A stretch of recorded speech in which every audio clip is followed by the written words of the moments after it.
আসসালামু আলাইকুম BD sports টিভিতে আপনাকে স্বাগতম। পাকিস্তানের দেখায় বাংলাদেশের একাদশে আনলো পরিবর্তন। বিস্তারিত জানতে ভিডিওটি না টেনে সম্পূর্ণ দেখুন। নাজমুল হোসেন পাপনের জায়গায় সভাপতি হয়েছেন ফারুক আহমেদ। নেতৃত্ব নেওয়ার পরেই তিনি স্পষ্ট করেছেন জাতীয় দলের হেড কোচ চন্দ্রিকা হাথুরুসিংহে সিংকে দেখতে না চাওয়ার বিষয়টি। এজন্য কিছু অর্থ খরচ করতে হয়, সেটিও অসুবিধা নেই বলে জানান ফারুক। এর মধ্যে পাকিস্তানের বিপক্ষে রাওয়ালপিন্ডিতে প্রথম টেস্ট জেতে বাংলাদেশ। দ্বিতীয় টেস্টের আগে নিজেদের অনিশ্চিত ভবিষ্যতের ব্যাপারে জানতে চাওয়া হয় হাথুরুসিংহের কাছে। উত্তরে তিনি বলেন, আমি বুঝতে পারছি যে নেতৃত্বে কিছু নতুন মুখ এসেছে, তাদের দৃষ্টিভঙ্গি বুঝতে পারছি, তবে আমি বাংলাদেশে গিয়ে তাদের সঙ্গে কথা বলার সুযোগের অপেক্ষায় আছি। আমার কাজ হলো দলকে সর্বোচ্চ ভালোভাবে প্রস্তুত করা। গত কয়েক মাসে আমরা যে কঠোর পরিশ্রম করেছি সামনের ম্যাচের জন্য এবং ব্যতিক্রম নয়, আমরা একই রকম মনোযোগ রেখেছি দলের ছেলেদের উপর।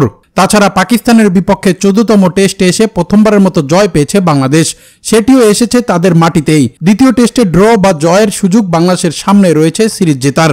দলের মানসিক অবস্থা কেমন সেটাও জানতে চাওয়া হয় হাথুরুসিংহের কাছে। উত্তরে তিনি বলেন, দলের মোরাল অনেক উঁচুতে আছে, কারণ অবশ্যই পাকিস্তানের মাটিতে পাকিস্তানকে হারিয়ে সহজ কোনো কাজ নয়। তারা অনেক ভালো দল, এখনো আমরা দ্বিতীয় ম্যাচে অনেক লড়াই আশা করছি। কন্ডিশনের উপর নির্ভর করে পিচ দেখে আমরা দলে একাদশ পরিবর্তন আনতে পারি, কারণ আমরাও এখনো পিচ দেখতে পারিনি, আবহাওয়ার কিছুটা তফাৎ আছে আগের ম্যাচ থেকে। তাই আমি চাইবো আমাদের সেরা একাদশ নেই পাকিস্তানের বিপক্ষে জয় নিয়ে মাঠ ছাড়তে, এমন কথাই জানাচ্ছিলেন কোচ হাথুরুসিংহে। তবে সর্বশেষ এবার দেখে নেওয়া যাক পাকিস্তানের বিপক্ষে কোন সেরা একাদশ খেলতে পারে দ্বিতীয় টেস্টে। বরাবরের মতো ক্যাপ্টেনের দায়িত্ব সামলাবেন নাজমুল হোসেন শান্ত। ওপেনিং করতে আসবেন জাকির হাসানের সাথে সাদমান ইসলাম।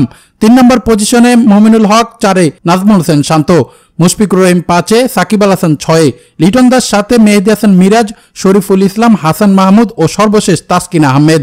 যদিও 2023 সালের জুনে আফগানিস্তানের বিপক্ষে সর্বশেষ টেস্ট খেলেছেন তিনি, মাঝে ছড়িয়েছিলেন টেস্ট থেকে অবসরের গুঞ্জনও। তবে সব গুঞ্জন বাদ দিয়ে একাদশে ফিরতে হচ্ছে দ্বিতীয় টেস্টে তাসকিনকে।